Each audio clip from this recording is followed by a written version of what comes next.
So ever since I got the iPhone 17 Pro, I've been doing something a little bit differently. And I know some of you obviously know this already, but for anybody who was wondering, I have been filming most of my videos off of the iPhone 17 Pro.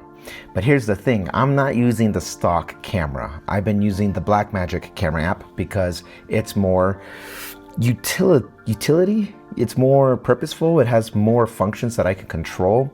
Like for example, I can pair it to my iPad and I use the BlackMagic camera to monitor my stuff. And this is how I'm able to make sure everything always looks good in composition. So here's the thing. I really wanted to get a Pro because I care about video quality as well as audio quality. Hence why I've been trying out different mics. I ended up settling with this one, but sometimes I film straight on the onboard mic for the phone. Sometimes I use the native camera app if I'm out and about, but I've been testing the limitations of what the camera system can do because I want to know, could this fit my lifestyle? And I think it can. So if you have the BlackMagic camera app, if you've ever experimented with it, or if you're a content creator, let me tell you what I use for mine, so that way it makes a little bit more sense on how I do things and why it looks the way it does. So the very first thing that I do is I strip the artificial iPhone sharpening that you get, and that's by using Apple Log. I use Log 2. The new one. I don't really know what the difference between log 2 and the first log, but I use 2. And I thought that was going to add more memory, thus shorter videos, but that's not the case because the codec is what counts.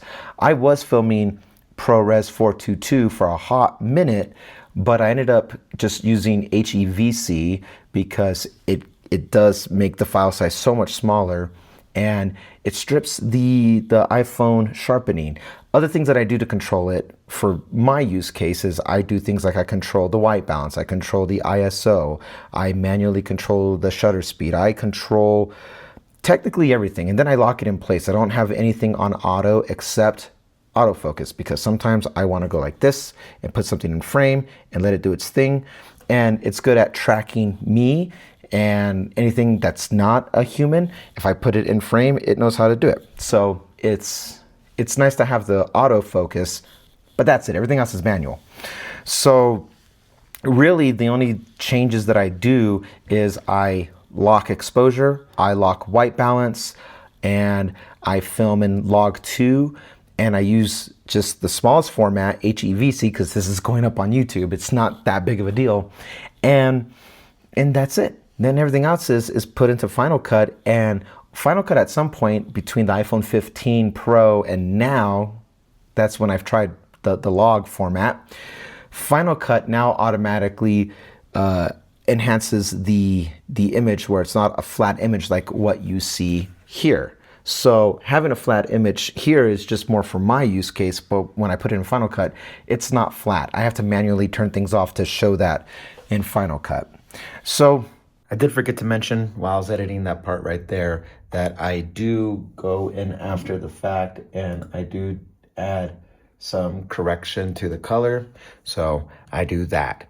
I just like that it gives me at least a starting point instead of it just being flat. At least put some of the color, it puts some of the color there, and then I can do more because I have a higher dynamic range of color that I work off of. By the way, I'm filming this on the front-facing camera, log 2, same codec with the HEVC, and I'm using the onboard mic this time around. So there you go. Okay, anyway, let's finish this video.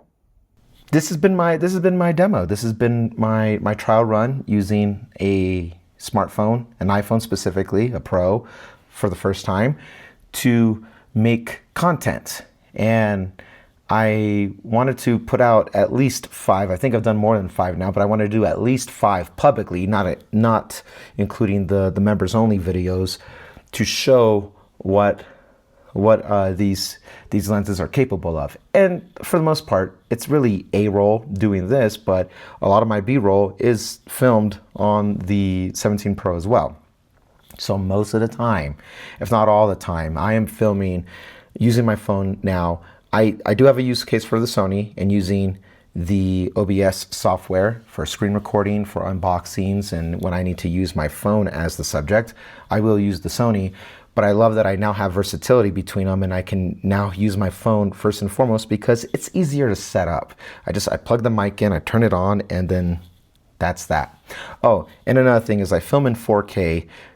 I never really export in 4K, but I like filming in 4K, so I have as much information recorded as possible without losing any quality, and I can punch in, zoom, or do whatever I need to do.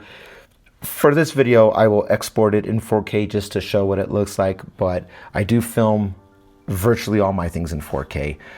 Whether I use the 4K image is another thing, but so 4K, I control white balance, ISO, and shutter speed. I use the main 24mm main fusion lens, or whatever they want to call it, wide lens. I use that lens, and the only thing that's auto is the focus. Wow, because I like doing that. Okay, so there it is. That's my setup. This is what I've been doing for the last 2 weeks, or maybe even more, basically since I've unboxed the phone. And yeah, now you know. Anybody can make YouTube videos if you're trying to do a style similar to mine. All right, I'll see you later.